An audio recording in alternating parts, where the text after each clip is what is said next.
And hello, everybody out there in audio land. Can you hear me?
mics on right now, and welcome back, boys and girls, and everybody in between.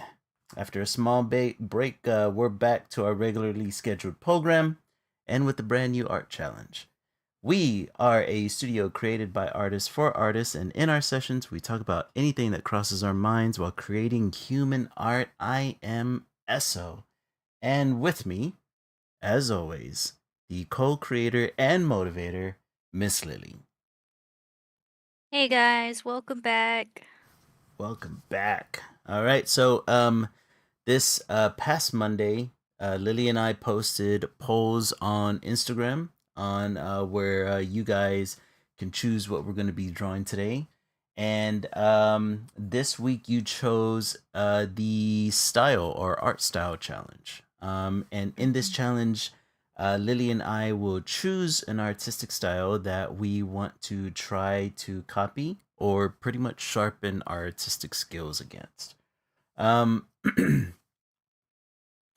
The drawing itself can be any subject, any character that we want. Essentially, what we want to do is we want to try to emulate whatever style or whatever coloring technique or brush technique um, that we're looking to copy. Um, what style did you settle on this week, Lily? I decided to expand on a previous drawing I did just recently, Mm-hmm. emulating the style for Gachiakuta. Okay. Um, yeah, so in the anime is really cool, the style. It's very stylized, but I want to namely try and emulate Urana's um art style for her cover, Mm. their cover art for their manga. So I'm gonna be doing that today. Yeah, I heard a lot about the style of the anime and how they were trying to or the mangaka was working with a graffiti artist um Mhm. in order to incorporate a lot of graffiti art into that style. I thought that was really cool. And it Yeah. shows definitely Hmm. the energy that's in the drawings are really hyped up and has a lot of raw brush strokes and thick Hmm. lines. It looks really cool. Yeah, definitely. That's awesome. All right, so you're gonna be trying that one today. Hmm. For me, there was a comic book artist that caught my eye as a teenager with his series Steampunk, and his name is Chris Bacalo. Um, Hmm. he is a Canadian artist, and he also worked on a number of properties like a lot of Marvel properties like X Men back in the day, did a number of X Factor and Avengers books as well. But his work tends to have kind of like a gothic, cartoonish energy to the way that he uses his inking and brush techniques, and I hope to kind of explore that. And then he also uses a lot of ink wash in his work that he then colors over. And if I can get to that, I kind of want to tackle that as well. Okay. Um, but it's kind of something that I was always a fan of his as a teenager, but I never really incorporated it into my own work. But that changes tonight, right? I'm gonna see if I can mimic just a little bit just to get some of that energy out. Hmm. But before we do, let's go ahead and get a little housekeeping out of the way. I want to first thank Ligmanot for following us over at Twitch. Thank you very much, and I hope that you're joining us tonight. We have a slightly new look this stream. As you'll soon see, I have enlarged our sketch screens to give our art a little bit more visibility. And this change came with a new tablet that I recently purchased, the XP Pen Magic Drawing Pad. It's one of the first times where I have bought a tablet to draw on, so it's been a new experience for me. And I have completely unsubscribed from Adobe Creative Suite, and I'm now Mm. exclusively using Clip Studio Paint. So you're gonna see me fumbling around a little bit, and that's okay. It's part of the learning process, man. Mhm. um, Other than that, if you're currently watching the stream, of course, join us in chat. Um, it lets YouTube and Twitch know that you're here and counted. If you're a first time watcher on Twitch, hit that follow button, and if you're watching on YouTube, be sure to like, subscribe, and hit that little bell. Um, I currently have Lily's links in chat. Be sure to follow her on Instagram and TikTok at Lily Lilac Draws, all one word. And then, of course, if you want to see any more art clips or donate to the studio, I have our link spree page in chat as well. Um, but otherwise, let's check out the new look. There we go.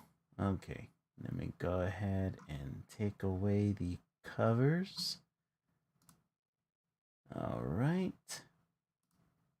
Okay, we have them. Our both of our canvases are up now. Um, I am working off of a sketch that I did over this past week. Whenever we had our big winter storm come through. How did you do during the winter storm? Did you guys have any kind of ice or snow in your area? Um, no. Uh, are you talking about when I was out of state? Oh, that's right. You weren't even in town. I forgot about that. You Yeah, were enjoying the sunny beaches while not I was really. hunkered down here and nah, just kidding. It was cloudy out in California. We flew out Friday. We Mhm. stayed in California till Sunday. Um, we arrived back in the evening to Texas. Mhm. Um, I was let known we didn't lose power here, in my area, so that's cool. Oh, that's good. Um, I don't know about like ice really. I mean, I saw videos. There are Yeah. videos all Yeah. over Instagram of the ramps to the freeway, like the Mhm. really high ones. 18 wheelers would try to pass them, Yeah, I saw and that. I saw that.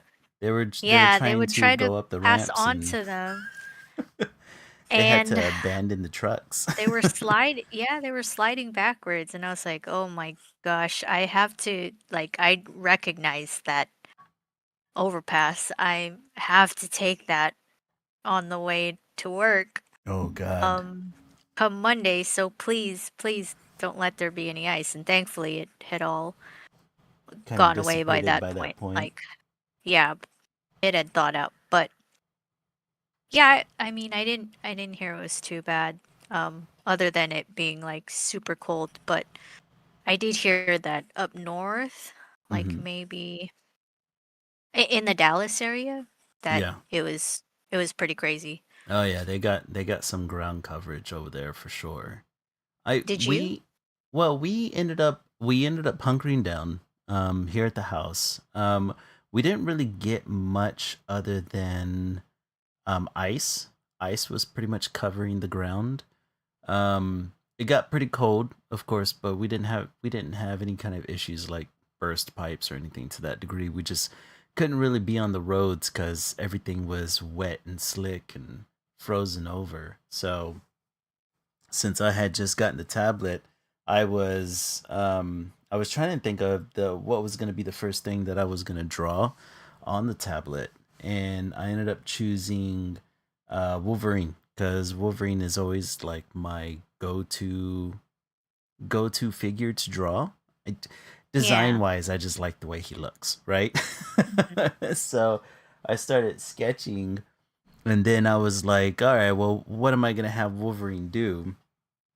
And of course, right, like During that week, we had a lot of terrible things happen.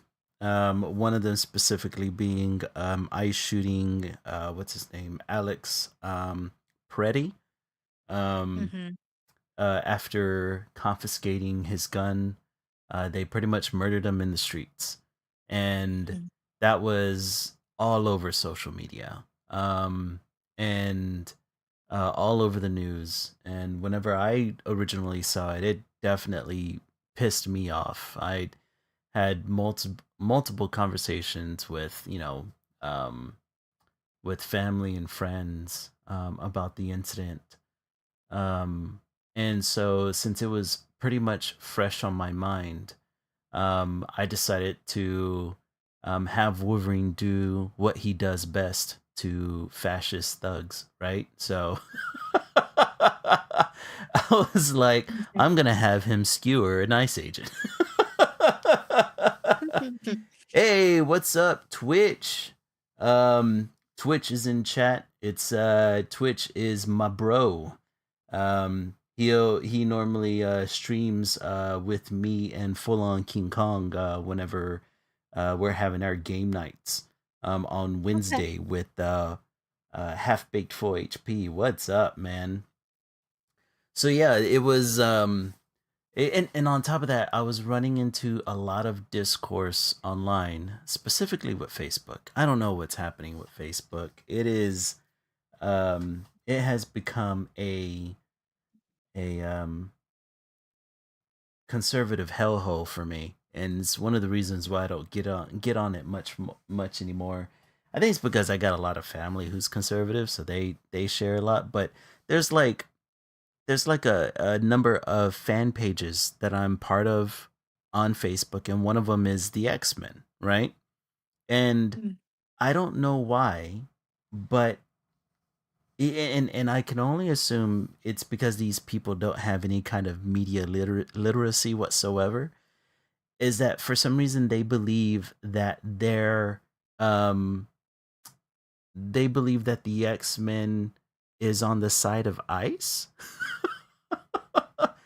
And I don't know how you come to that conclusion. I don't Right? know how you take a superhero team who is a minority within their universe, who's constantly fighting organizations and groups who are looking to um, uh, um, wipe out mutants out of prejudice, and pretty much um, just cause an extinction to all mutant kind. And for somehow you are thinking that the X-Men would have preferred Ice or help Ice somehow.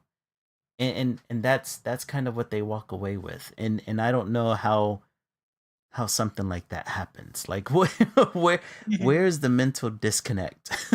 Where Mhm. like do you really not understand media literacy um at all? You know what I mean? I don't get it. It baffles the ever living hell out of me, man.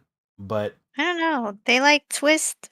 So they're just twisting the narrative to fit theirs. mhm. Like Because they're just, they're defending like in the X-Men. They are fighting for essentially the rights and just the right to exist for mhm. their minority group, right?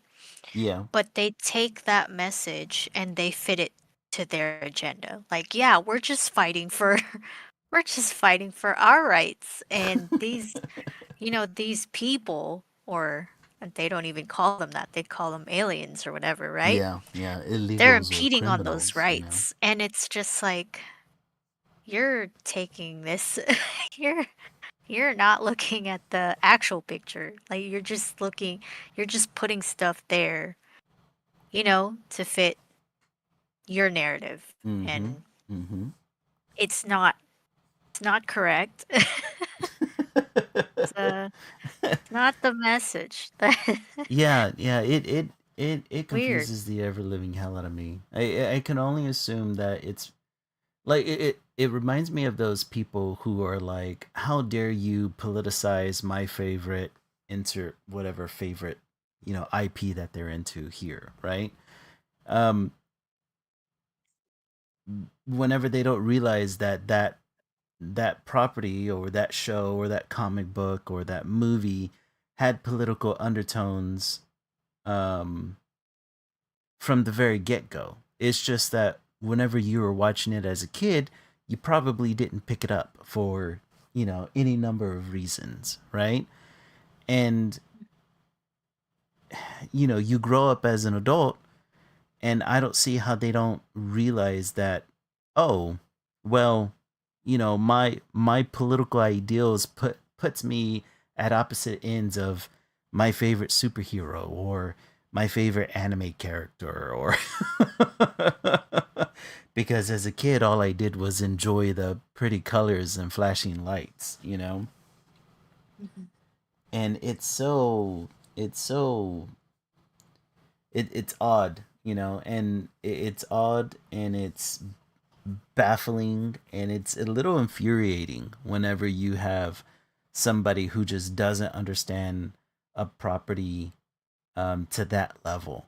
And I mean, how are you supposed to explain to them, that like, hey, this character doesn't align with your political ideals. I'm sorry.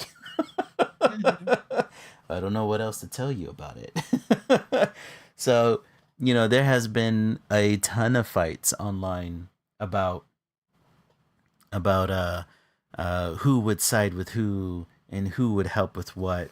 And they keep getting mad that artists keep creating images of like Optimus Prime helping protesters, or Magneto caging ICE agents, or Batman fighting and detaining ICE agents.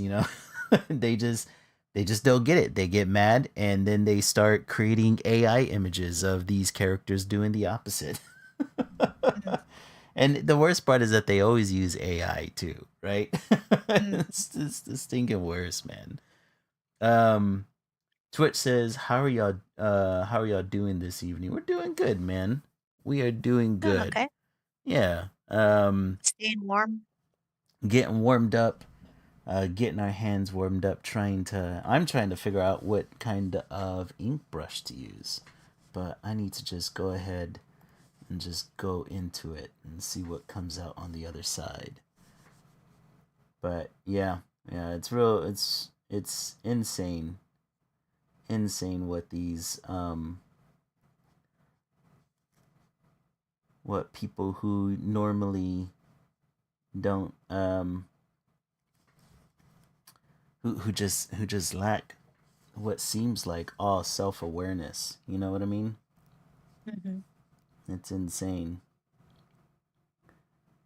But other than that, so that's pretty much where I got the idea for doing. That's pretty much where I got the idea from. Uh, uh, drawing this picture and Okay. trying to also capture the inking style. Oh man, that's another thing that I didn't think about is that with this tablet. So with the tablet, the way I have it connected to um, the PC is I'm trying to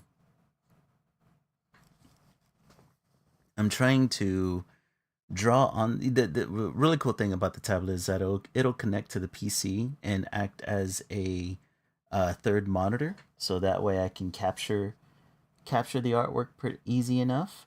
But the bad thing Mhm. is that since it's touchscreen, it'll register my touch every once in a while, and it'll act like I'm using a mouse on the main screen. So I gotta I have to kind of like hover my hand while I'm drawing. Hmm. But I do like how it has the textured the textured lamination on it actually makes it feel like it's real paper. Oh, on your tablet? Yeah, yeah. Yeah. The tablet that I had beforehand didn't really have that feature.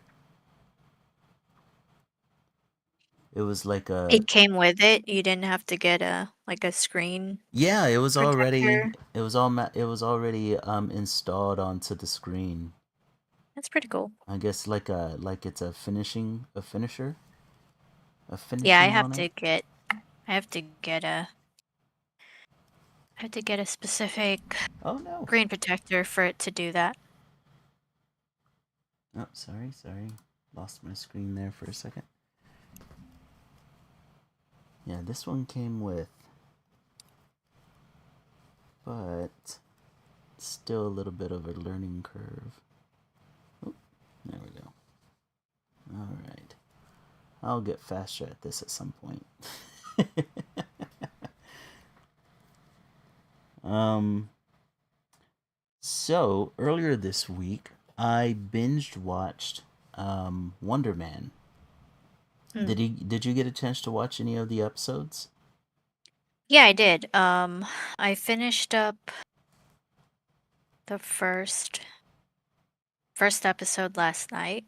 Okay. Um, and then I think I'm on episode 4 right now. Let me check. Oh man, I you're think at I am. that episode 4 is a really fun. It's a Yeah, really I'm on fun and episode interesting 4. episode. I basically started it like there's 20 minutes remaining, so. Oh, okay. Oh man, yeah, Mhm. that one is really fun. Okay. Um, Especially witnessing the power of the doorman for yourself. See, I wonder Hmm. how I toggle off the brush shape, because what I really want is just to see a dot or line. Let me see here. Um, what did you think about the couple of episodes that you saw? They were pretty good. I'm always blown away by the cinematography Mm-hmm. in these Marvel shows. Like, I think a lot of shows of this type of style do are stylized, but I think Mm-hmm. I'm always just surprised that it looks this good. Right. It Um, looks cinematic whenever it's it just a TV yeah, it's show. really good, and um, so a lot of the shots are really cool to look at. The the lighting and stuff like that Mm-hmm. is really cool too. I literally didn't know anything about the show. I think I did see a trailer for it while I was rewatching Yeah. some Marvel movies. And of course I did like that about the marketing for it that they didn't give it away too much. Mm-hmm. Um, but yeah, I like still don't know what's going on. Like right now they're kind of I mean they revealed in was it the first episode that he has powers? Yeah, yeah. I think it I think they was, go yeah. into like the explosion in his apartment what happened in the first episode. Yeah. And then you find out why the other guy is like with him. It's Mm-hmm. because he's supposed to like find out this sort of thing Right. for the government. Is it the government or the police? Like who is it? It's the Department of Damage Control is what they're called. Okay. Hmm. Yeah, the so just to give everybody out there a quick synopsis of Wonder Man. It's about aspiring Hollywood actor whose name is Simon Williams, who is struggling to get his career off the ground. During a chance meeting with Trevor Slattery, an actor whose biggest roles may be well behind him, Simon learns legendary director Von Kovac is remaking a superhero film, Wonder Man. These two actors at opposite ends of their careers doggedly pursue life changing roles in this film as audience get a peek behind the curtain of the entertainment industry. Now, as far as so that's the synopsis. As far as um, the marketing for the show, I've seen a lot of people complain online that the marketing it hasn't been as robust as as the movie properties. Um, I've heard that complaint from Marvel TV shows before. Because they don't do huge press tours or anything like that, but that feels like that's kind of par of the course for a Marvel TV series, right? Because they didn't do like really big um press tours for, Echo or Hawkeye, or they didn't do gigantic press tours for even Loki. I don't remember there being very many, like Tom Hiddleston going on to various TV shows to talk about the show. Um, so I think that's pretty normal for Marvel. Um, but this specific show being a Marvel Spotlight show, um, means that it normally releases the whole series at one time. Kind of what they did with Werewolf by Midnight, and they did the same thing for Echo. Like they just release it all at once so you can watch the entire show. And then you've got other Marvel television properties that release weekly, right? Like Loki and what would be another one that came out, like Miss Marvel, right? But I Mhm. think it's because spotlight shows tend to be like on the fringes of the MCU.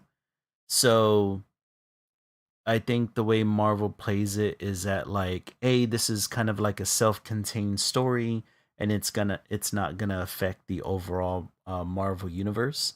And then you have your big tent TV shows like Loki and Miss Marvel, and those shows absolutely affect the main Marvel movies. You know what I mean? Mhm. So Mhm. the way that they release them in two completely different ways, and I think I don't think a lot of people have caught on to that yet. So they make it seem as if there's this whole debate going on right now where they make it seem as if, oh well, the reason they're not doing press tours for Wonder Man and the reason they're releasing it all in one go is because Marvel's just trying to push something that they're not confident in out, and and so that way they don't have to advertise it that much. They're trying to lessen the amount of viewers onto the property, whenever really I think it has more to do with, well, this is a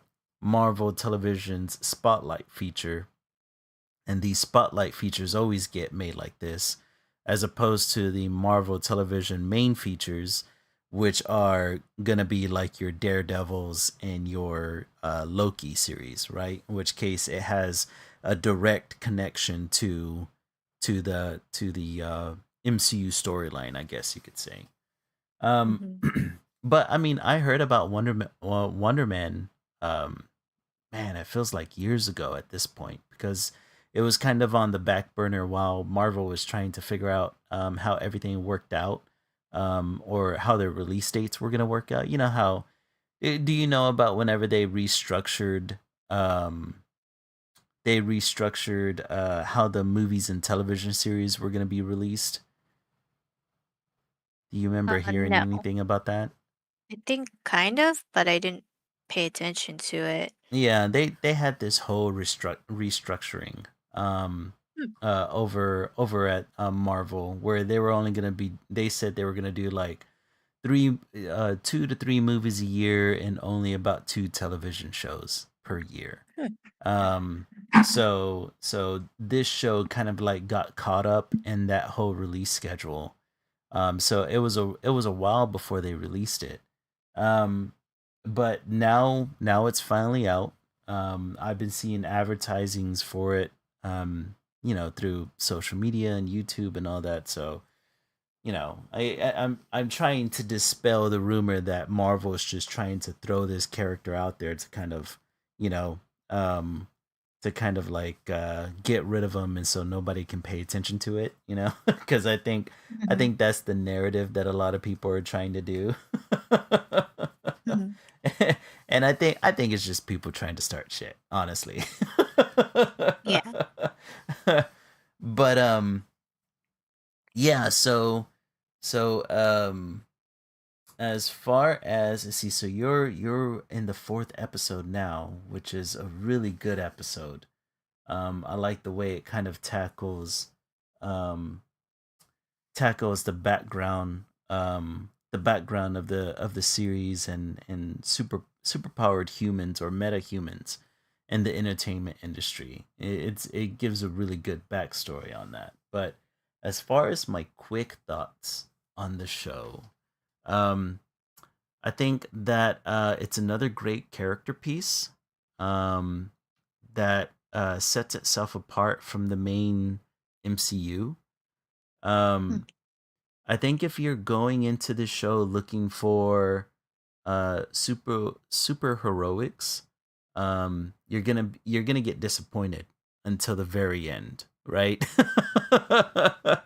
I'm Mhm. not gonna spoil anything, but going towards the very end, you get a little bit more super heroics going on there. Um, uh, and you're gonna get disappointed because instead of a superhero show, um, what we're given is kind of like a meta view of the superhero genre, Mm. of like artistic struggle, and it's got a little bit of superpowers sprinkled in there. Um, Mhm. I think that the friendship that develops between Ben Kingsley and Yahya Abdul Mateen II. I think that's his whole name. I'm just gonna call him Yahya from here, just to shorten it. But the friendship that springs up between Simon Williams, who is um, the main character, Wonder Man, and um, what's his name? Trevor Slattery, which we've Mhm. seen his character on a number of MCU movies, specifically like Iron Man 3. And I think he was in Shang-Chi for a bit Yeah, as it well. was. Um, yeah, the relationship between those two just carry the entire series, honestly. Um, it feels so authentic and fun to kind of like watch them interact and watch them kind of like bond through their artistic pursuit and the betrayals that they both go through, you know? Yeah. Um and I think essentially they just carry the whole show. they they carry the whole show in the best of ways. Yeah, I really like them Yeah, I so really far. like them. They're really good at kind of like translating the kind of mental anguish that an artist can go through. like I was thinking about it earlier, and I was like, okay, like it reminds me of that saying, like there's two wolves in you. But in an artist's case, the two wolves are either Simon Williams or Trevor Ben Kingsley character, because you Mm. have Simon Williams who overthinks everything, and he tries to get too deep into he or I guess you could say like he takes his art too seriously, and he gets too deep into the woods to the point where he self-sabotages, right? And then you Mhm. have Trevor, who is this seasoned actor who just kind of like gives really good advice, right? He's seen it all, but he's like a victim to impulses, right? Like he pretty much screwed up his own career a while back through through various means. I think in the show they talk about, he had a number of addiction issues whenever he was younger, so he missed a lot of his opportunities, right? Even though he was a really skilled actor. Um, Mhm. so you have one seasoned actor, one seasoned skilled actor, kind of trying to mentor the young skilled actor. One overthinks, and the other one it tends to be a little bit too impulsive, and it feels like those are the two wolves inside every artist. Because it's like, I know specifically with me, I think the reason I like this show so much is because I related to it so much. Especially Simon's character, where you're just constantly overthinking um your artwork, you're constantly overthinking your process. You and me were talking about it earlier today, right before we went on stream, where I was just kind of overthinking everything again. Mhm. But it really made me made me relate to Simon on a number of levels, and and Yaya just does such a good job at kind of like portraying that anxiety. But in his case, the anxiety kind of manifests itself in his powers going berserk.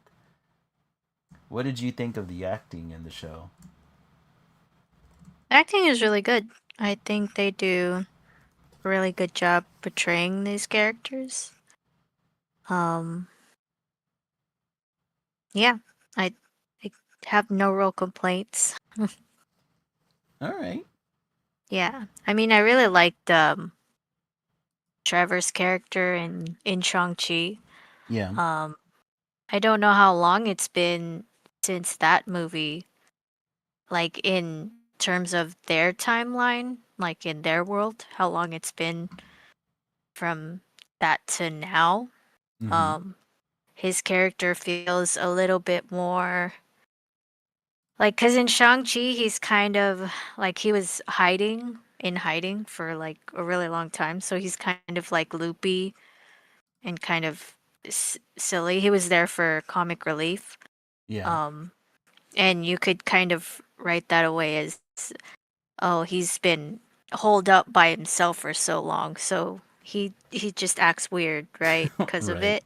Mm-hmm. Um, in this show, he feels a little bit more like he's acclimated back into society. Yeah. A little bit more. He feels really like jaded. Kind of tired of having to explain himself. Like, yeah, I'm the terrorist. I'm the guy who played the terrorist, dude. Yeah. Um, Yeah. like, yeah, that's me. I like Please. I like that scene where, Simon's talking to him for the first time in that movie theater, and he's like, "Hey, aren't you the guy that played the Mandalorian?" And like, he goes through these lists of conspiracies that Reddit says he's a part of, and he's saying like, "I'm not part of the Illuminati. I didn't, what did he say? I didn't trade my hands out for kids hands. Yeah, I don't have baby I hands. don't have baby hands." Ah, it was pretty good. It was really Yeah. good. So I think because of that character shift from Yeah. Shang-Chi, you can kind of maybe say that this takes place a good while after, like Oh yeah. maybe 5 years, I would say, Yeah, at from after least. Shang-Chi. Yeah, I'd be surprised if it were any sooner, because, like, you know, I think he also said he served time, so I Yeah, think yeah, that that he might served be time the for a little timeline. while. Mm-hmm. Yeah, I Yeah, think you're that might right. be the timeline that he did get back into society through that, like, served his time, he got caught, and, yeah, now we're just catching up to what he does now, which is trying to get a job. Um, An which, acting gig. yeah, I wonder how successful he's been. Um, because they don't really mention it.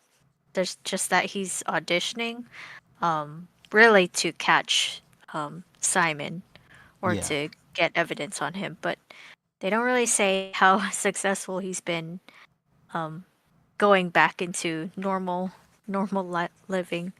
Yeah, I So, kind of wondered that myself, where it was like they really don't expand on um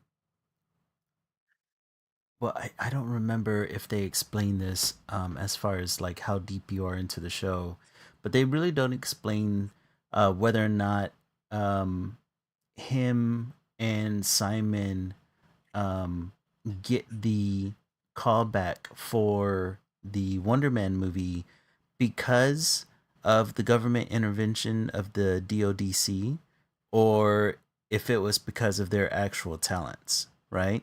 Because the show hmm, makes it a point to say that both of them are very talented and they've been in a lot of um or their talent is recognized amongst those that they've worked with, but they both are also infamous for being difficult to work with, right? Simon hmm, specifically because he overthinks, and then Trevor because he's impulsive and he had his addictions and he couldn't really focus on his art the way he should be, you know.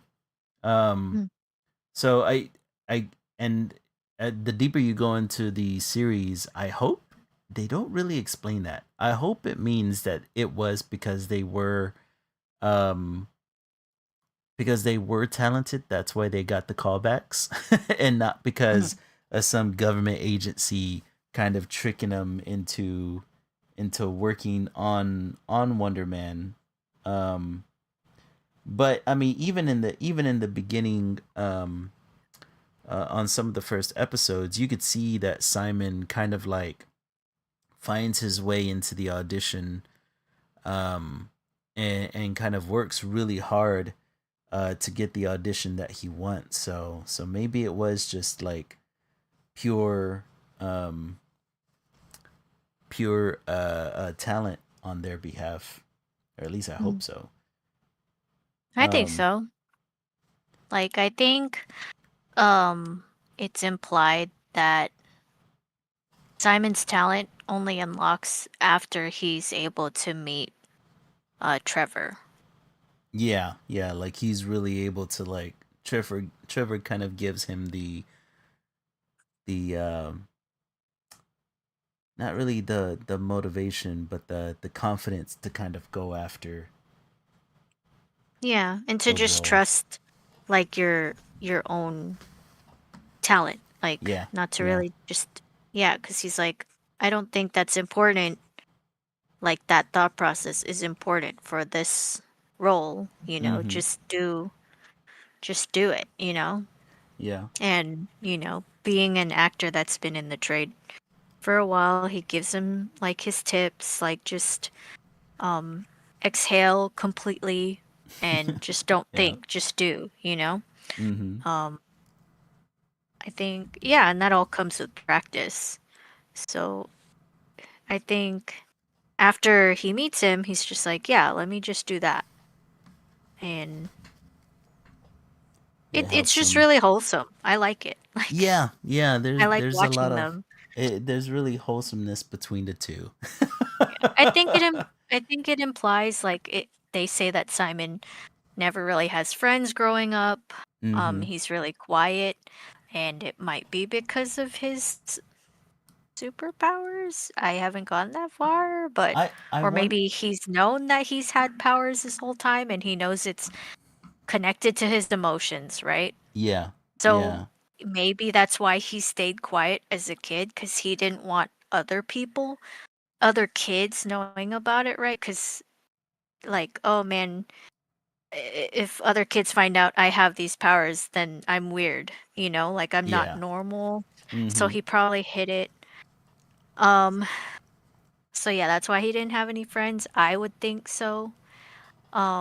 But yeah, we'll also learn that his dad died pretty early on. Like he Mm-hmm. was really young when he lost his dad. Yeah. So other than Trevor being like potentially his first and only friend, I think Trevor is also a stand-in for a father figure for Simon. Oh So yeah, like a surrogate. Yeah, that's true. yeah, That's so true. he takes his. Not only does he admire his work because he's like, oh no, I wasn't gonna ask. Yeah, did great as the what's the word? The as the what is the character that everyone asks who he is? Oh, the Trevor? Mandarin. Yeah. Yeah. He was like, "Yeah, you were great as the Mandarin, but I was gonna ask if you were in this property." Like that was the thing he said to him in the movie theater. Like, um, which yeah, I like that about him too. Like it shows that Simon is really serious about being an actor and just loving films because he didn't care that Trevor was the Mandarin. Mm-hmm. He was just like, "Yeah, of course you were that, but I was really talking about your other property that you were in, you know?" Yeah. And I Yeah. was like, "Yeah, this guy's serious. Like he knows his stuff." I think I need to hit P for pin. No? Oh, there we go. Never mind. Yeah, yeah, you're right. I think he recognized him from other films, um, from some of his first stuff. I thought it was really funny. I ended up learning through a um, video from New Rock Stars that they ended up using a lot of Ben Kingsley's actual work to say that it was Trevor that was actually the actor. So I guess they kind of like made Trevor the MCU version of Ben Kingsley.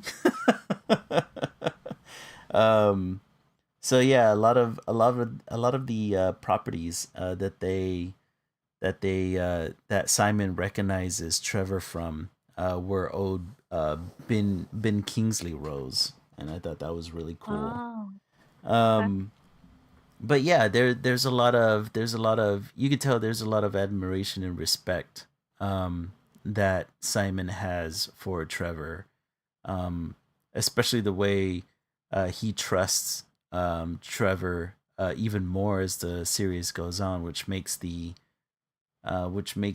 betrayal that's soon to come even that much harder once you get to it. Well, you spoiled it. Well, I'm not. I didn't spoil how though. I'm just saying that there is a Yeah, but betrayal. I was not seeing a betrayal happening because in the Well, episode that I was in, uh huh. he throws away the wire. Like Right. he was supposed to be wired and Mm-hmm. get information on him, and Yeah. then my Then he eraser's not he working properly. throws away because he doesn't want to betray his friend. Right. Yeah. Yeah. So I was not seeing that Well, it's not a that kind of a betrayal. betrayal though. Aha. Okay. See, I haven't spoiled anything. But it is. Still would have preferred not. It is a it's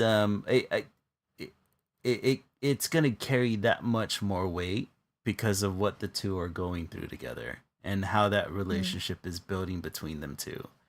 And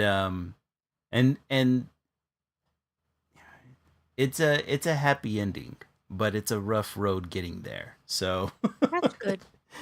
it's gonna be it's gonna be real fun to watch. What I find interesting is that um Marvel really does depart pretty far from the source material for Wonder Man. So if you don't know anything about the source material of Wonder Man in the comic books, Hmm. essentially he is the son, or Simon Williams is the son of a industrialist within the Marvel Comics who is a direct rival to Stark Industries. So Oh. Simon and Tony Stark are or company rivals, right? They both work within government contracts. Hey, Mark is in chat, man. How's it going? Thanks for joining us again. Hey, Um, so Mark. so they both work in the in munitions, right? So they both create weapons for the army. So they're competitors. Um, and in order to he was so Simon's company. Whenever he inherited the company, um, it was um, it was pretty much losing the arms race to Tony Stark and his company. So Simon commits corporate embezzlement, which gets him incarcerated. Right, he ends up going to jail. Um, but then Baron Zemo, which it's the same Zemo from Captain America: Winter Soldier. Mm. Baron Zemo ends up breaking Simon Williams out, and with the help of the enchantress, I don't know why I can't say that word today. But with the help of her, they end up giving Simon his powers, which are the ion superpowers, right? So Mm. that's how he gets the powers in the comic books. Once he has the powers, at some point, um, Baron Zemo wants Simon to infiltrate the Avengers, to kind of take the Avengers down from the inside. But then Simon chooses to side with the Avengers, and in the final brawl with Baron Zemo, Simon ends up sacrificing his life for the Avengers, right? Now, in the comics, he doesn't really die. He kind of goes into like this catatonic state, and Hank Pym, um, Ant Man, ends up putting him into um, kind of like a suspended animation, in order to Mm. keep him alive. And then eventually, whenever Simon is resurrected, he doesn't really want to be a part of the Avengers because he's afraid of dying since he's already experienced death once. And so he goes off to California and becomes an actor, and a stuntman. And eventually he ends up creating a Avengers on the West Coast, which they're called the West Coast Avengers. Um, but outside of like having ionic powers and being an actor, that's pretty much where the similarities between the comic book and the show stop, right? That's Interesting. pretty much where they end. Because in the show, Simon is like, he's what? He's a struggling actor from a Haitian family. Um, and the interesting part is that he's not given his superpowers, but he discovers his superpowers whenever he's a teenager, right? Hmm. Which is really interesting because the only superheroes who discover their powers whenever they're teenagers are mutants, in Yeah, the that's what I Marvel was thinking. universe. Yeah, so He's a um, mutant. yeah, so that's a big question. Like, is he a mutant in the MCU? Is he like one of the first mutants outside of um, Miss Marvel? Um, yeah, I don't know. I don't know. They Marvel really departed a lot from the source material. So I wonder what they're going to be doing with that character. Are they setting him up to be part of, the mutant saga whenever that comes up um after Secret Wars, or how is he gonna have a much larger role after these next set of Avenger movies? Or I don't know, is this part of like the soft reboot of the mutants that's coming soon? um Yeah, but yeah, I thought it was interesting that they decided to part that far from the source material. I But think that's cool that they did though. Just yeah. because if they had done it the original way, Mm-hmm. um, it would probably have to take place in a different alternate universe. Yeah, yeah, because Because it's so different from because what's going on in the MCU, you know?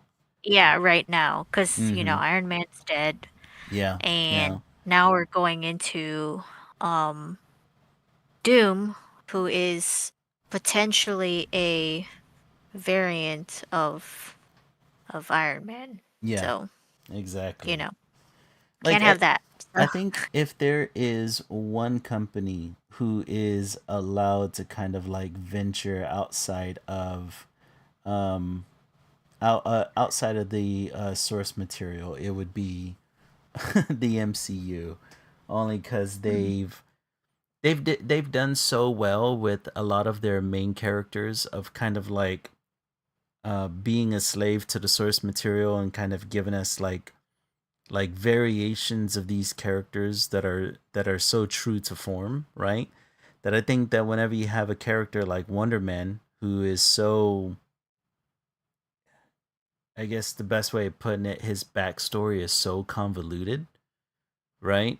That mhm. because if you look at the comics, right, like his backstory, he's supposed to be like the building blocks of Vision, right? Like Vision's brain is based off of Simon Williams in the comic books, and Oh, Scarlet Witch even ends up having a relationship with Simon because of that at some point. So I think if you were going to have to change the origins of a character, um, Wonder Man would be it. yeah. Yeah, you'd kind of have to. But the real Seeing as how question, they've already hmm changed it with, seeing as how you've just mentioned they've changed a little bit of Scarlet Witch's backstory and visions, you know, yeah, then I think that warrants a change for this character specifically. yeah, exactly. Like I think, yeah, I don't think you can stick with the source material, and it makes sense in the cinematic universe for sure. Hmm. But other than that, I thought the show was really good. I don't know if he's gonna have any more, like what's his role gonna be in the MCU past this. I'm hoping that I'm hoping that they have a place for him in the future, but I mean, we still got a lot to go. There's not only do we have to worry about the other Avenger movies that are coming out soon, but I mean, Daredevil's coming out this year as well, and we got to see what's happening there. Like there is a lot happening. But other than that, I really did enjoy the film. I think it did a really good job of kind of uh it did a really good job of kind of showing the artistic struggle and showing giving us a new fresh take on Wonder Man. I really enjoyed it. Yeah, can't complain. It's pretty good. Right? I, yeah, I am kind of sad with these properties though because I am worried that they will never touch them again. Like, Yeah. Mhm. for example, I keep forgetting that Moon Knight is a TV show that one of the earlier TV shows that they made for Marvel. Mhm. Um, and I really liked Moon Knight. Like, Yeah. New I Moon Knight was and a I wanted super to good see, show. yeah, and there's still so much left that they could do with the character because they kind of left one, they left it on kind of a cliffhanger. Mhm. Um, and like it's just really that. Like it's just a big cliffhanger. Like you guys really aren't gonna do more with this character. Like Right? Like the that's show that was so cool. It, it really messes with your head. Like yeah.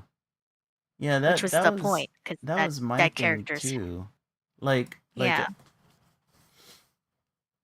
you're giving us peak in TV shows, and then you're not going back to them because you know either the characters don't neatly fit within the MCU movies, or you know, you don't have the time or space or resources to constantly give us second seasons of various shows. Like I agree. Moon Knight was an awesome TV show.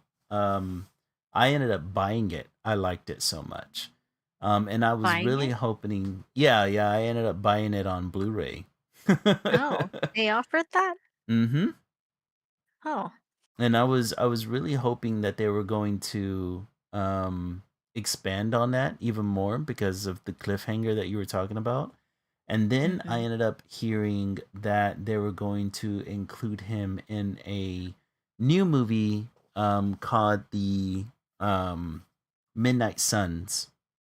And so, if you don't know anything about Midnight Suns, they had a movie about, or they had a video game based on this, and also a comic book series. But essentially, it is the supernatural version of the Avengers, and it is a group of supernatural superheroes that get together to fight um, enemies like Dormammu, or they fight supernatural threats, right? So you've had, as far as like the members of this team, you've had Ghost Rider on the team, Doctor Strange on the team, Oh. Punisher on the team, Moon Knight, um, uh, Voodoo.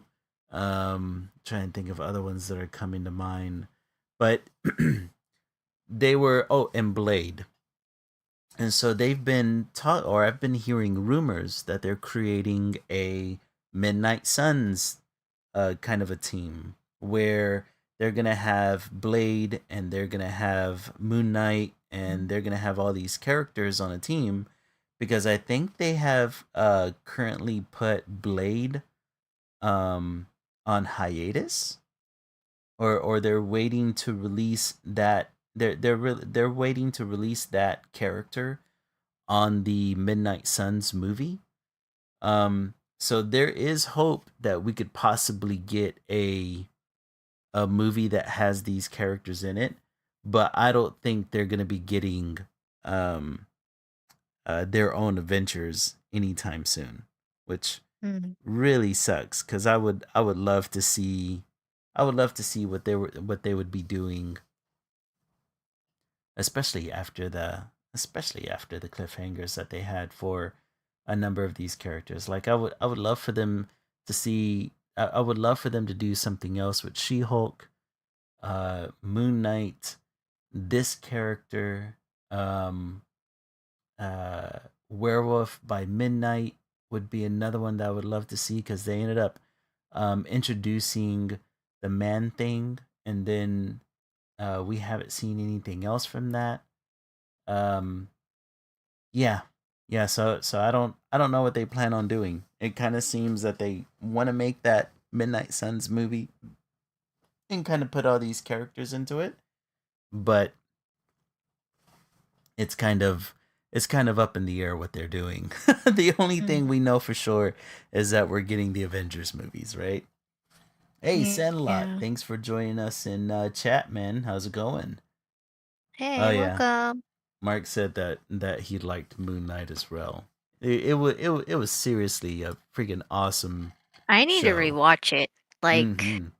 it was so cool, and I think the coolest thing about it for me was that I was just trying to like put the puzzle pieces together by Yeah. myself. Like, I wasn't Mm-hmm. trying to look online for people's theories on it.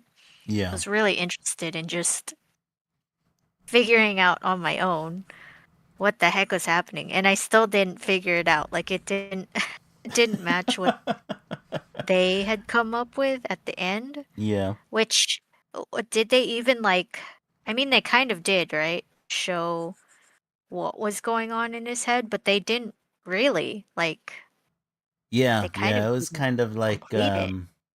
yeah, they kind of revealed a little bit of his traumatic past that created the alternate personality, but then they Mhm. introduced the third one at the very end, the third personality, and you're just like, "Holy crap, man." Like Are we gonna go deeper into this, or are you just gonna leave me hanging?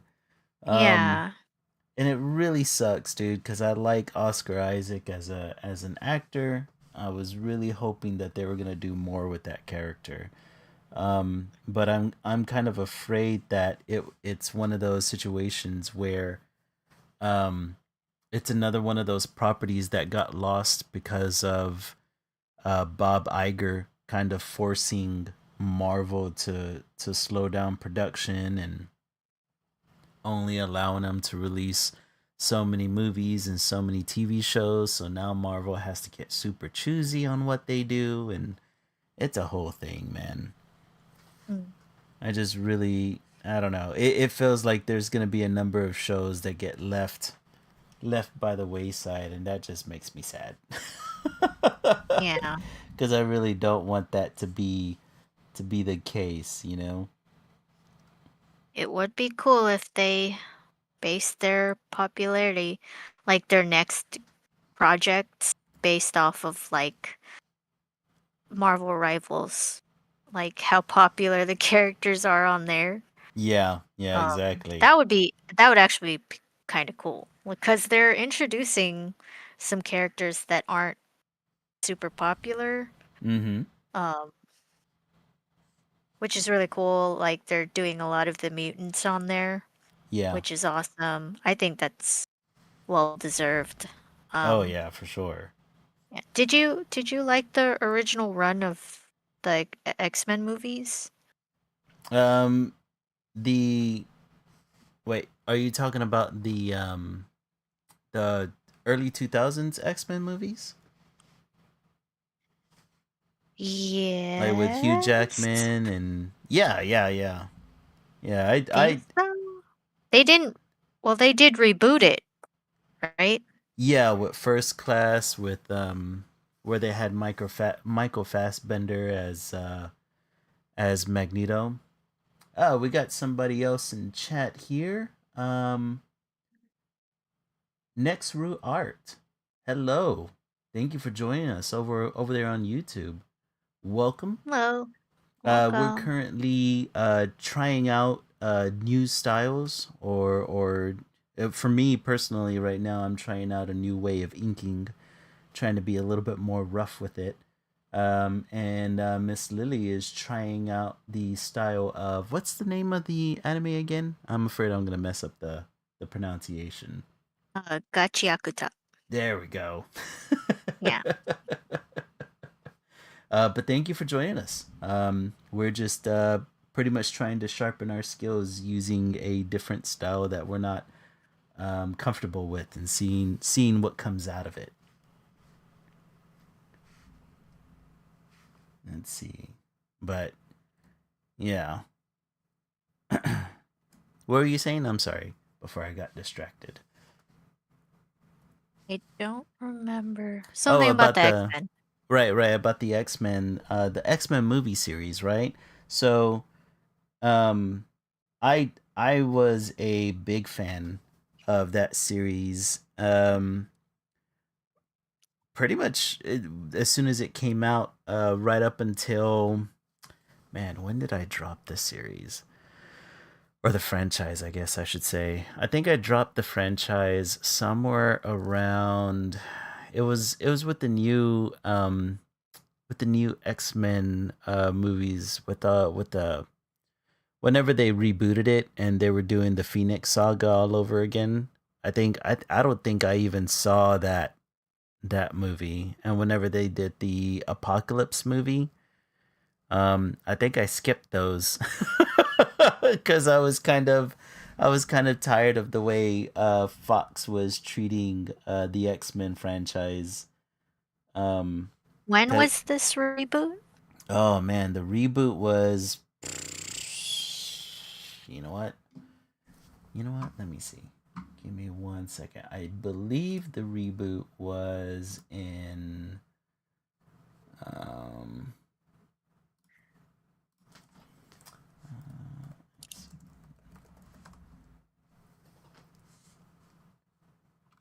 let me see if I can find the So the timeline.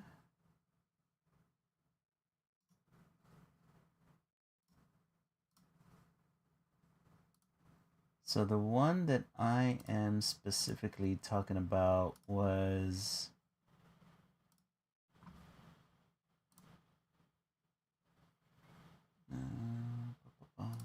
films. Here we go. So the reboot happened in 2011 with X-Men First Class, and that's whenever we got the who is it, like Michael Fassbender, and we got That with uh, Jennifer Lawrence. yeah, that's the one with Jennifer Lawrence, exactly. Okay. And Did you then like that one? uh it Because that's wasn't the one I think I that I you got kind of into. know. No, I didn't get so I didn't get into any of the X-Men Oh, any of movies. the X-Men movies? Mhm. All right, so the reboot, that one, I wasn't a big fan of it, only because whenever I first heard about it, right? This was roughly after um this came out roughly after X-Men Origins Wolverine, because I think X-Men Origins Wolverine came out before 2010. This was after X-Men The Last Stand, which was the end of the X-Men, the original X-Men trilogy, right? And Mm. Last Stand was kind of lackluster, but it wasn't, as far as like my tastes back then in superhero movies, it wasn't terrible, right? So, I was still trying to give it a chance. And then whenever X-Men First Class came out, I heard that it was going to be a reboot, but the way they rebooted it made no sense to me, timeline wise, within the X-Men, right? Because this was Mm. supposed to be like a prequel to the X-Men movies, but the age of the characters were all off. Mm. I did like, like the actors for Magneto. I liked the actor for Xavier. What's his name? I can't remember his name. Okay, I won't know him. James McAvoy. There we go. I'm a fan of the guy, but of course I'm terrible with names. Um, and I liked them in their respective roles. I even liked their the way they were kind of like revisiting their backstories. I was all for that, but the X-Men characters that they ended up bringing onto the team um, made no sense chronologically speaking, right? Mm. So I was kind of disappointed because whenever I first heard about First Class, I was like, okay, they're gonna bring the X-Men back to the original team. We're gonna be getting the first X-Men team all over again. We're starting fresh, right? But instead they gave me like this weird hodgepodge mix of characters that didn't make sense in their respective timelines, especially since I believe that film was supposed to be taking place in the 70s or something to that degree.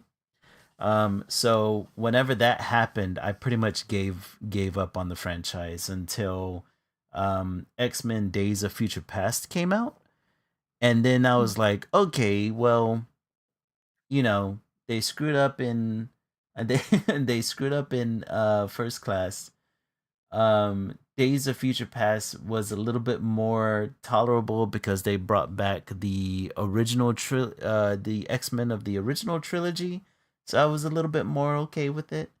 Um and it had a lot to do with time travel, and of course they have Wolverine back and everything, and they introduced the Sentinels, which I thought was really cool, but they gave the Sentinels like a really weird look.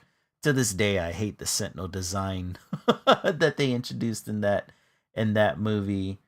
And then Mm. then X-Men Apocalypse came out, and again I just was not, I was pretty much clocked out of the franchise at this point. Like, I did not, even though I like Oscar Isaac as a character, him playing Apocalypse was just not very good, and I was like really disappointed that the Fox franchise or the Fox movie studio was like ruining another good saga.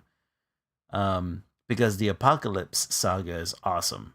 And I hope that the MCU at some point gets to revisit that storyline because it's really good. Um, then after that, they came out with Dark Phoenix, and by the time Dark Phoenix came around, I didn't even bother watching it, man. Mhm. At that point, they had already introduced some of the core members of the X Men, but like I said, the timelines were all messed up. Um, they were giving them costumes that were a little bit closer to the original comics, but I was kind of mad that they were like retreading the Dark Phoenix saga. Um, and especially because in that movie, I ended up seeing that movie like years later. But I ended up finding out that in that movie they're also trying to play it off as being a personality defect as opposed to a cosmic entity that the Phoenix actually is, you know? And Mm. yeah, man, I pretty much clocked out at that point. Um but the original X-Men trilogy, if you were to watch that one, they're good for what they are, right? They're good for being an early 2000s franchise where they're trying to create a superhero movie without them looking like superheroes. You know what I mean? Mhm. Um because, movie studios will they were really um fidgety, and they were really um timid around creating superhero movies. So they tried to make them as realistic and as gritty as possible back then. Um, Yeah. yeah. So, but keeping that in mind, right? As far as being X-Men movies, they're pretty good, right? They have aged up characters, which again, I don't appreciate that we're starting in the middle of the um, X Men saga, essentially, the X Men timeline. But again, you got to take the good with the bad back then, right? Like you weren't really given a choice on whether or not you were gonna get a accurate X Men team. Um, Yeah. so so for what it wasn't all that bad. Um, um, but yeah, I would probably suggest like the original trilogy before watching any of the first class ones. Although, Mm. of course, knowing that, the graphics are going to be a lot worse, and but the acting on them are really good. That's the first time we get the Hugh Jackman Wolverine, and he was getting used to the character. Um, we get the Patrick Stewart and Ian McKellen, Professor X, and Magneto, and of course they kill it. I really wish back then, movie studios wouldn't have been as scared to kind of like tackle superheroes and keep them a little bit closer to their comic book counterparts. But it is what it was back then. Yeah. But I was a fan of them. Um, I was a fan of the cartoon series back then. Yeah, I watched a bit of the cartoon series, Oh but man, the I mean, cartoon series I was good. watched a lot of cartoons, so Yeah. Yeah, yeah. the X-Men cartoon series, even the most recent ones that they released, I mean, super super true to the comic books. I 100% recommend them if you want a good introduction into what the comic books actually were like back then. Yeah. Um but yeah, those and the animated series is what got me into the X-Men to begin with. And I like that Marvel Rivals is kind of like paying homage to that by keeping some of the voice actors. Speaking of which, I actually played Marvel Rivals this past Wednesday. Okay. Yeah, I actually How'd got that go? a I got a couple of games in. Um, I didn't do terrible. Uh, I tried using DPS characters at first, Mm. because that's what I'm familiar with. Didn't do great with that because I got you get targeted almost right away. Well, no, not really. DPS characters you can run around and not really get targeted that much, but because I'm such a noob to the game, I was constantly getting killed. Um, then Oh, so I you played Quick Match. yeah, we were just playing quick Okay, matches the entire that's way. good. Um, then let's see, I tried playing tank characters. So I played Hmm. like Wolverine and Magneto. Um, Wolverine's really fun to play with. Magneto, I was surprised that I was doing really well with him. Um, and then I played support for a couple of games. I tried playing as Rocket Raccoon, and that's Hmm. pretty much where I shined. Yeah, he's pretty good support to start with hmm because he's not too hard, Yeah, yeah, he's and pretty you simple to can use. yeah, and you can escape when you're getting targeted p- pretty pretty nicely. Um, Yeah. At first, I didn't know that. At first, I didn't know that he can climb up walls. mm, So like it was really hard for me to escape danger that was coming my way. But um, but otherwise I did all right. I can't complain that much about my performance. Like I okay. was in the beginning I was having like like 9-9-3 games, right? Where I was killing 9 characters and only dying 3 times. But going towards the end where I was experimenting with more characters, oh man, my KO ratio was terrible. My KD ratio was bad, but I didn't get cussed out by any other players, so I mean, otherwise pretty successful. All that matters. Yep. But although But to I be mean, you're uh-huh. playing quick match. You're Yeah. playing quick play, so people who start being butthurt in those games Mhm. are like, dude, it's just quick play. Like Yeah, people we're are not just doing anything practicing or serious, just man. having fun. Yeah. Yeah, like calm Chill out. down. Yeah, we were doing quick plays so we didn't run into to any too many tryhards. We That's were good. we were playing with a friend who was pretty seasoned in the game, so he was happy that he was getting easy lobbies. Yeah, probably the best part. Yeah, exactly. But it was fun. I think I would definitely keep playing. Um, the only thing that I found really hard is that it was hard for me to focus on what I was doing half the time because so Hmm. much is going on around you. Especially whenever I was playing a tank.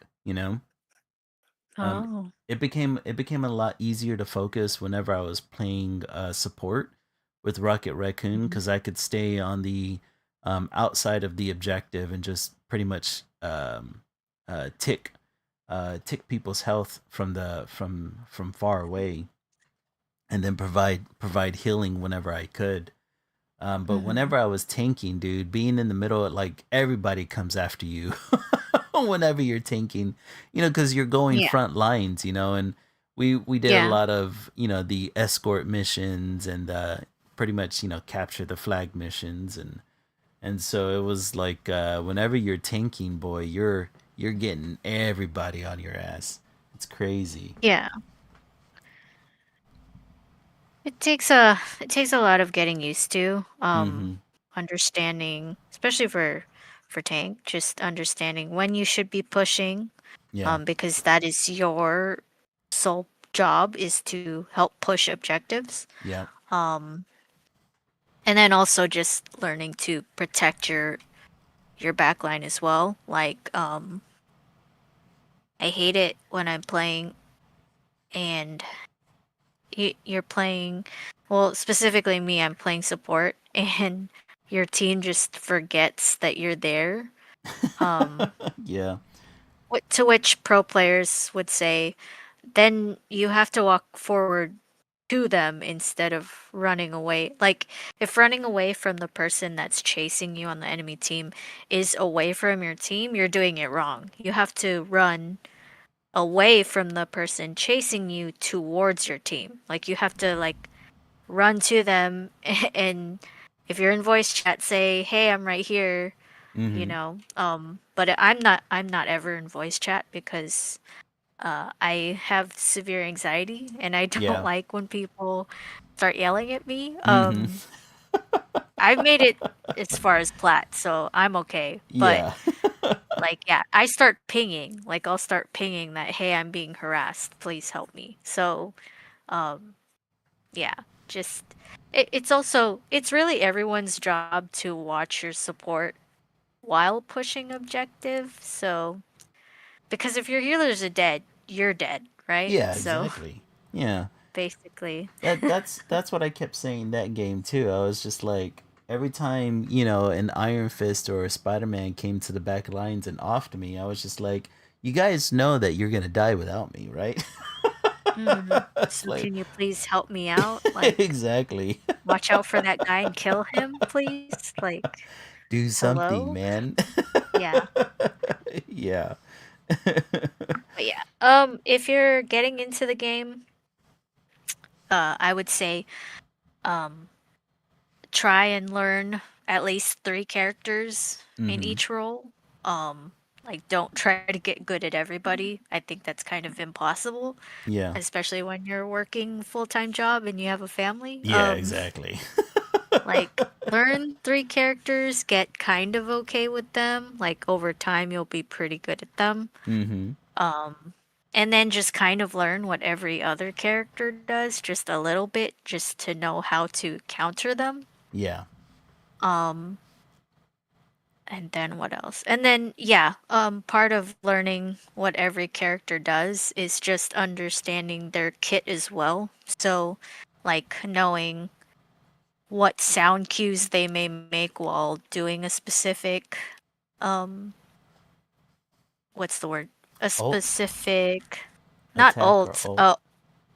Oh, yeah, just, like skill. Yeah, Yeah. skills. Like all characters have different skills.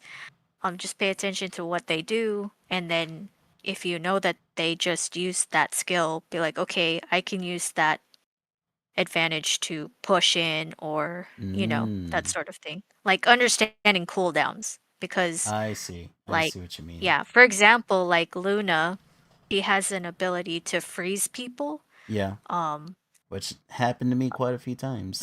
yeah. If you're point blank, you're gonna get hit by it. But like, if you know she just used it, then the rest of your team should be able to just push in on her Uh-huh. because that's her one like that's how excuse me, that's what makes her good against um dive comps. Like she can freeze whoever is trying to get to her. Yeah. That's why I pick her for that. Um Huh. But your team should be noticing that as well. Like, oh, she just froze them, so let me go and take that moment to kill her because she might have low health from being harassed by the person who was just frozen. You Yeah. you get what I mean? Yeah. Um, yeah, so just Huh. learning that sort of thing too.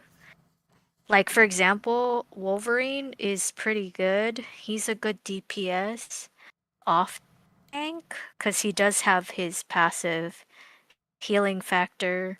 Um, he's good against tanks because he does percent damage Mm-hmm. based off of health.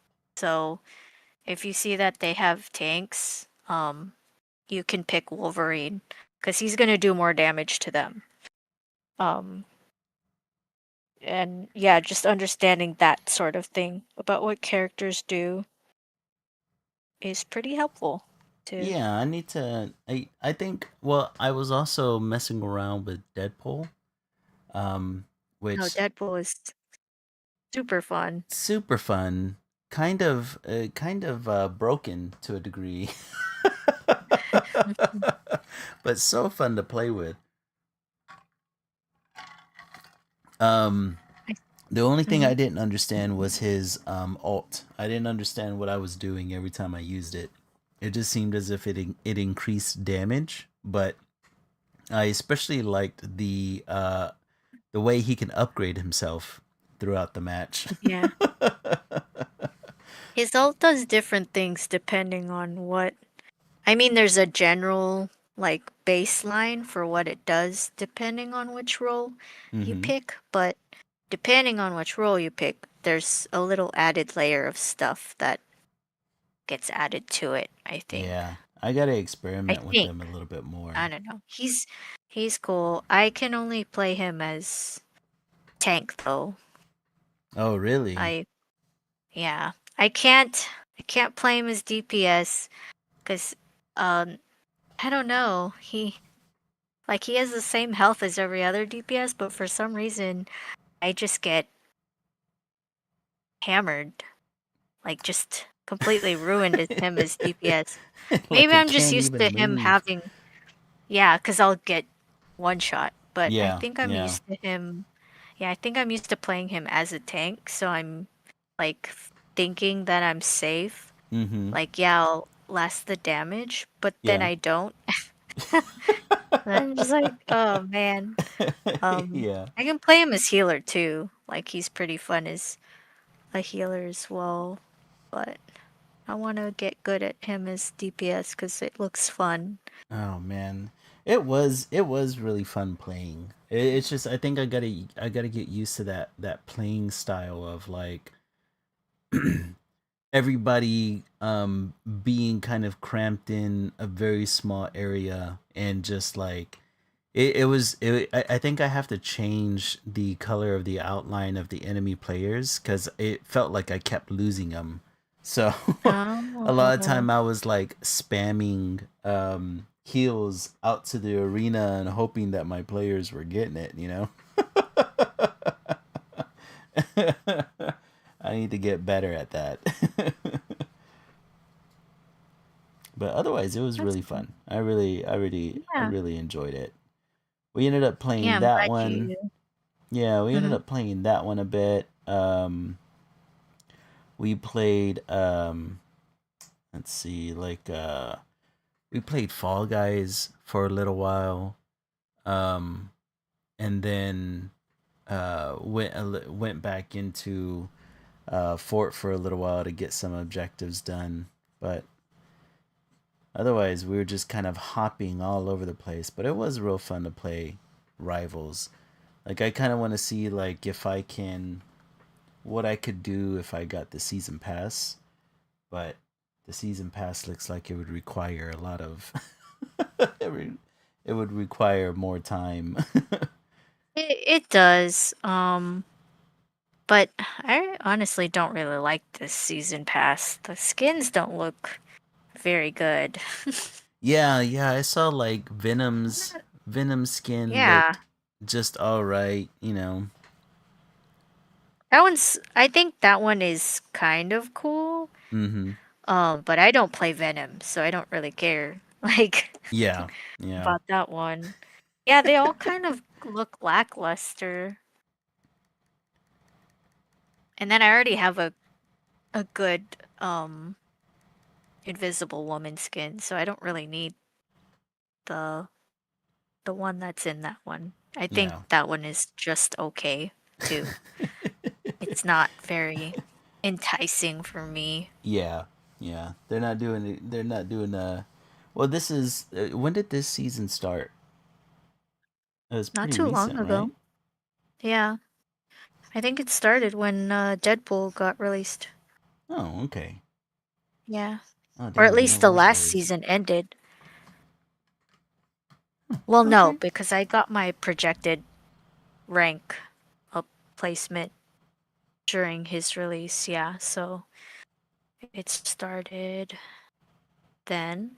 And it sucks whenever a new character gets released because then everyone's trying to play again. Yeah. And so my lobbies are full. My ranked lobbies are kind of full of people who are don't really know what they're doing or think they know what they're doing, but they're not Yeah. doing the thing. And Uh-huh.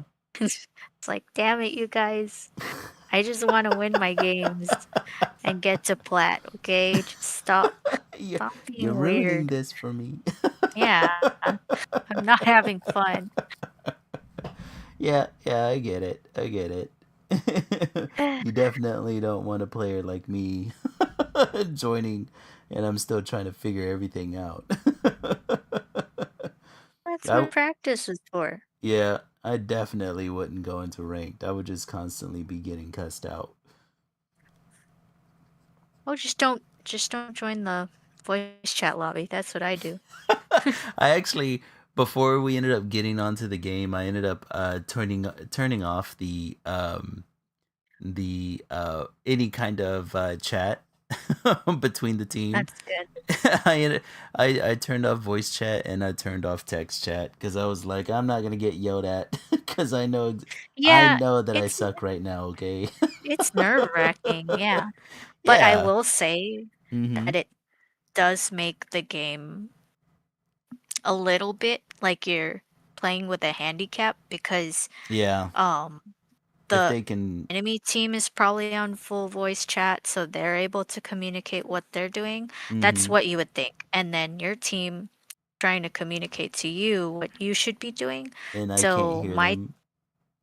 so my tip for that is, yeah, you really, because that's how I play. I play um League of Legends that way. Like I just mute everyone at Mm-hmm. the time of lobby. Um Yeah.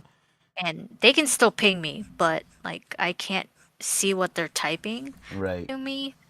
Um, and then I've done that in Overwatch, and then I do that here in Marvel Rivals. What I will say is that's why you have to get like with cooldowns and with understanding like when is a good time to push and stuff like that. Because if Mm-hmm. you don't pay attention to that stuff as someone who doesn't use voice chat, you're not gonna get very far in Yeah. rank. Yeah. That's true. Yeah. That's true. So you gotta really like kind of study it. But that's talking from someone who isn't really like I guess I'm pretty good at video games because I am that rank, but I'm not a genius or anything. So I'm saying anyone could do it. Like anyone can reach plat.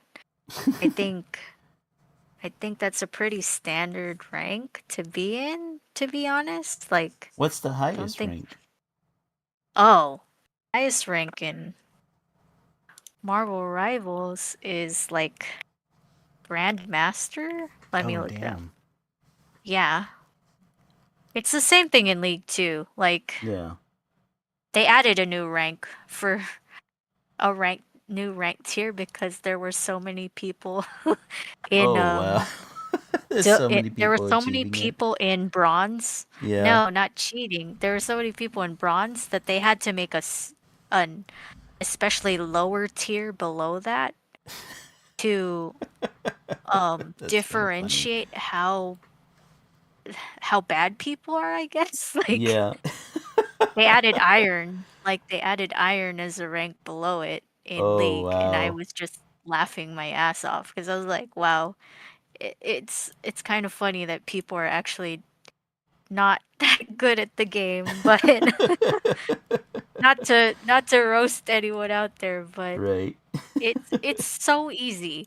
It's so easy to just even be gold in these games.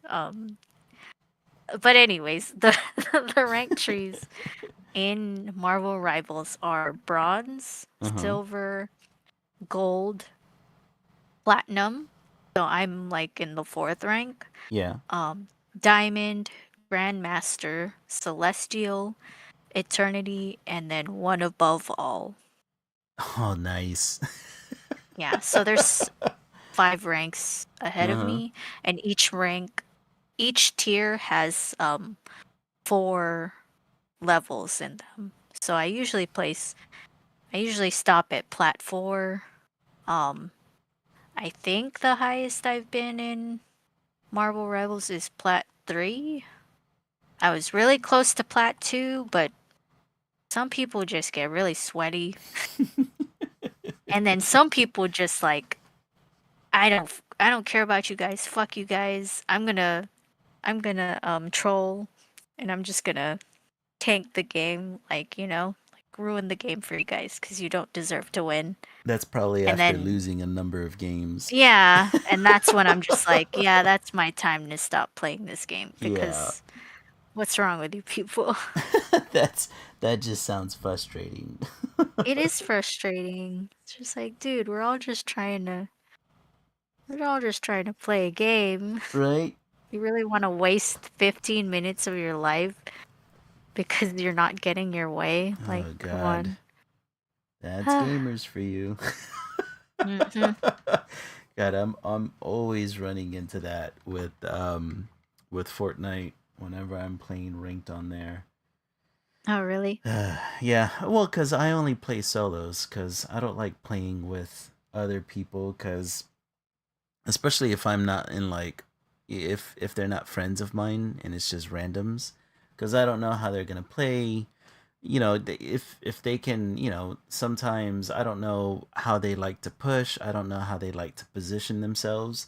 And a lot of people just like in rank they really like chasing after kills. Mm. And for me, chasing after kills is like the fast track to losing the game. So Mm. it's just kind of it's not a very good strat. And yeah.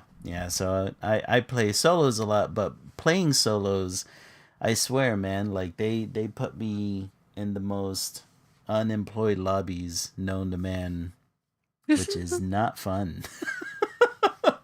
How does ranked work in Fortnite? So it's a lot. It's very similar to Rivals, where you have a number of tiers. The more games that they judge you based on gameplay. They you increase rank based on kills, and you increase rank whenever you win games. So things like positioning is really important. And then of course, like you get a certain amount of points depending on how you perform in a game, and you can actually have points removed depending on your performance or how early you die. As Mhm. far as the um, ranks, let me see here. So you have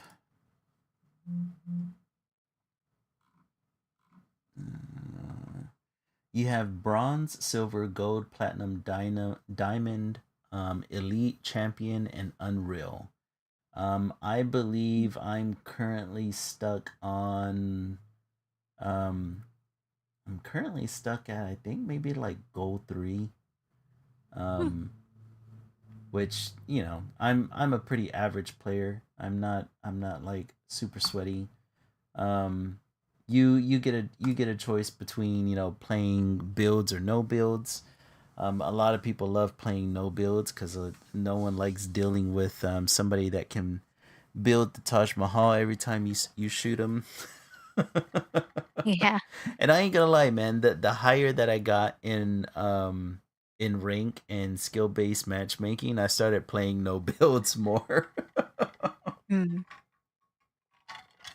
It's tough getting into a fight.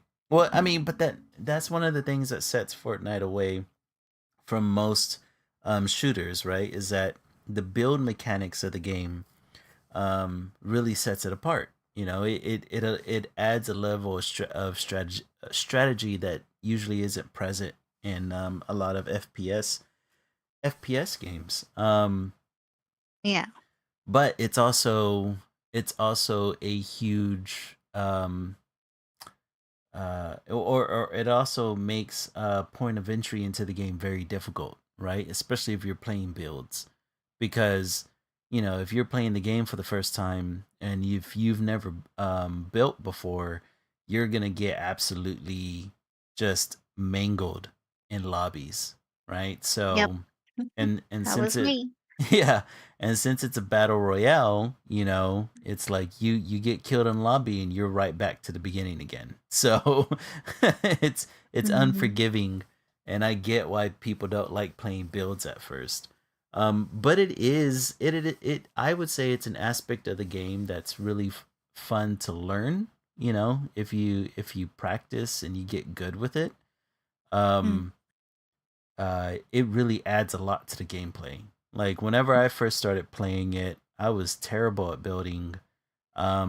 But I started playing Fortnite whenever having a no builds mode was even available, right? So I pretty much forged my building skills through trial and error and just constantly grinding at it.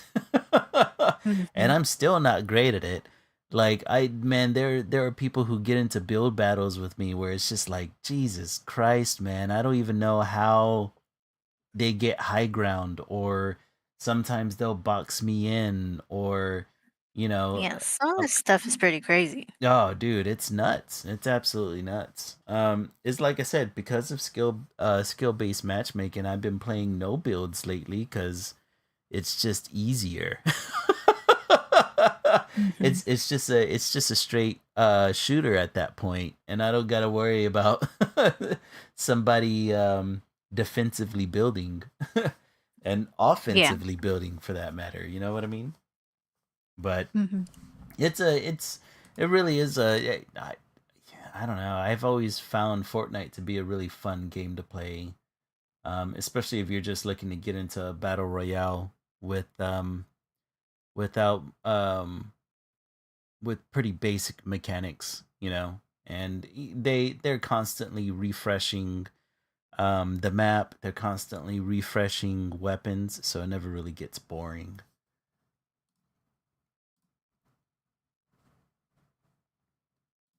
But I think I'm also gonna start playing Rivals more often too to get used to that. It's one of the first um what kind of game is it What considered? kind of A game hero is it? shooter? Is that what it is? Yes. I don't know what it's Um, considered. I know there's a third person PvP hero shooter. Okay. All right. That Yeah. makes sense. Um, Because I know Overwatch was considered a hero shooter, so I kind of yeah. figured this was in the But same I think vein. it's the first in its kind, I think. What? Rivals or No, Overwatch? Overwatch. Oh yeah, yeah. Overwatch was Hmm. definitely the. And then it started popularizing it. Cause Mm-hmm. like, yeah. Cause then Apex Legends came out. Yep. Yep. Then Valorant came out. Mm-hmm. Yeah, you Yeah. wouldn't you wouldn't have Marvel Rivals if not for Overwatch for sure. Hmm. Crazy. Yeah, I think. And then the other one is MOBA, which is MOBA. yeah. That's not ringing any bells for me. What is that one? MOBA is multiplayer online battle arena. Huh. I I guess think I've that's never what it played stands it. for. Yeah. It's not a game. It's just a type of game. So, the category. Oh. Yeah. So, that's what League of Legends is. League of Legends, Dota, Smite are all MOBAs. They're Oh, okay. multiplayer online battle arenas. I see what you mean now. Yeah. So that's that core category, and then there's the shooter hero category, which is what Marvel is, and Overwatch. I'm gonna start playing it more often. It was really fun. I just have to get used to the type of battle it is because it seems hectic. It does, yeah, it does get a little overwhelming. Mm-hmm. Like I I don't remember it uh being like that. think maybe I would have to say, because Overwatch was the first one for me. So I Yeah. think if I were to try to recall how playing Overwatch was, Mm-hmm. but even still, I kind of equated Overwatch to playing like League of Legends, but with guns. Like, Yeah. Yeah. because I'm used to picking, yeah, I'm used to picking a hero and them having like specific skills, Yeah. and then you're supposed to beat the enemy team. It's just in a different setting. So, That's true. yeah, That's yeah, absolutely true. I guess I'm just not used to playing. I don't know. Do I ever yeah. play games where I'm picking heroes and skill sets? I mean, Because you already yeah. play a shooting game. Yeah, exactly. I'm used to It's just that. they don't have specific skills to their characters. Right, right. Yeah. Unless like you're playing a RPG, of course I'm used to those as well. But Yeah. But you're yeah. not, well, some of them you PvP. But have you played one that was PvP? Man, let me think here. Um, hmm. But even still, those PvP ones for RPGs are mostly like 1v1s. Yeah, that's true. They're not like team. I mean, the closest I can think of is like maybe Destiny 2 PvP because depending Oh, on the okay, yeah. character that you choose and the powers or the supers that you go into it with and the various skill trees that you decide to choose, it changes. But yeah, I think this is Marvel Rivals is the first time I played a game where like there's a specific role to each character and in a Mm. specific skill set. So it's like, you know, not everyone's going in with the same um I guess what's difficult for me is not everyone can go in with the same DPS potential, right? And Mm. so, you know, and then the idea of having to play support or having a tank in the team, and some characters are squishy while some are like sponges, and I think that's where I get a little bit overwhelmed because I'm like, Okay. what? I gotta Yeah. worry about my character being super squishy? Why? Yeah. Mm-hmm. Well, then, because then you'd be overpowered. Yeah, You it's could, true. You'd be too So overpowered. you have to be able to manage your resources Yeah. while I trying come to win objective. from the old school of like Halo PvP, right? Where everybody Oh man. yeah, yeah. I'm old school. Unfortunately. And I have to get used to these these new confounded games. No. It'll be pretty simple once I play more of it. I think you know, Hmm. you go into a game mode for the first time pretty nervous at first, you know? And then Yeah. eventually you get a hang of it. Hmm. It's And just then gonna you play require some enough more of them where playtime, it's just like, this is not new. right? You And know, now just, you've become one of the sweats that you've always made just fun of.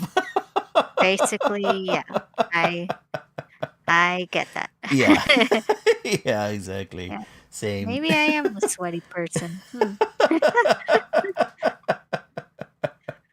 And my Essa, she's always going on about like whenever she sees me playing certain games, she's always like, "You're such a sweat.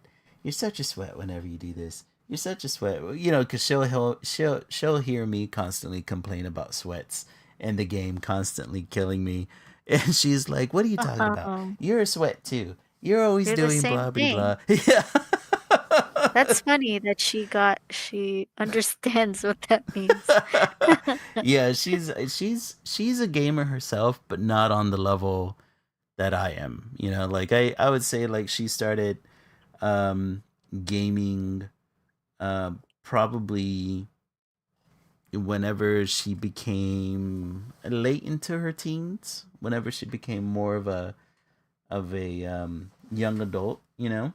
Whereas, you know, Hmm. I've been gaming for a lot longer. Hmm. Oh man, we're already at the 9 o'clock hour, aren't we? Look at us. All right, so let's take a look at what we've done so far, what we've been playing around with. Let's see if I can get the whole canvas here. There we go. Huh.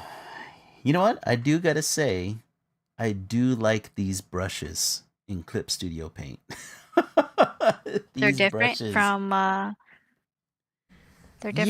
Photoshop. it feels like the brushes within Clip Studio Paint are a little bit more um smooth.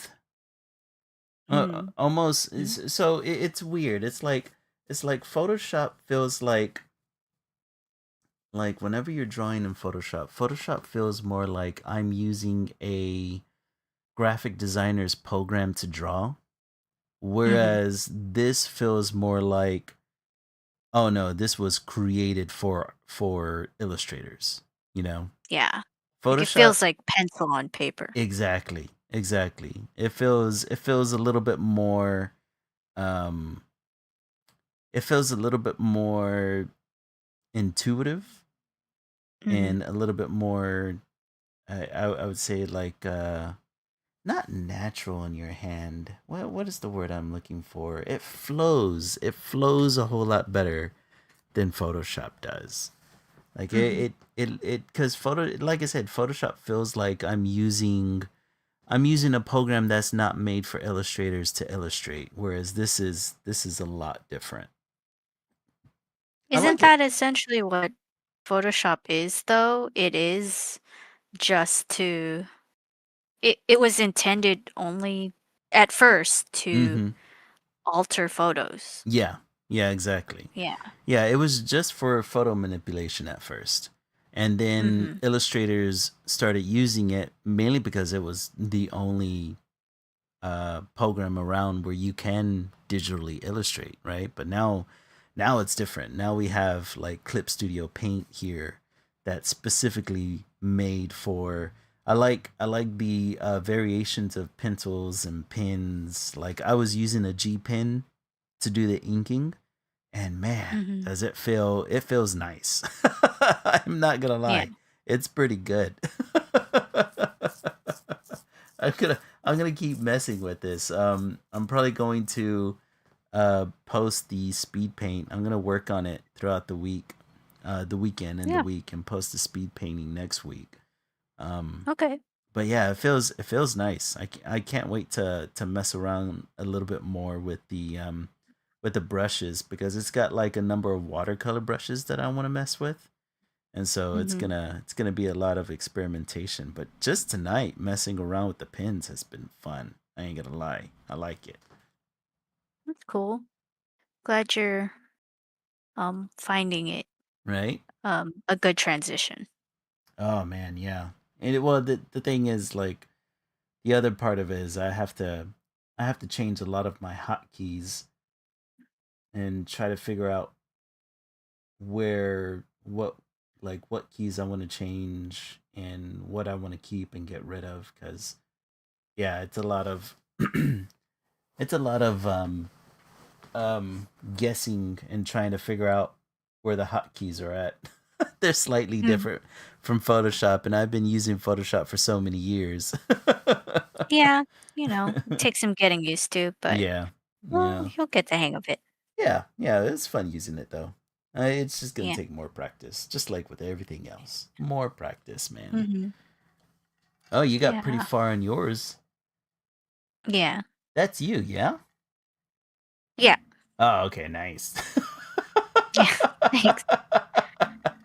I tried to just do a different angle than Mm-hmm. just a regular thing because that's what I wanted to kind of test. Yeah.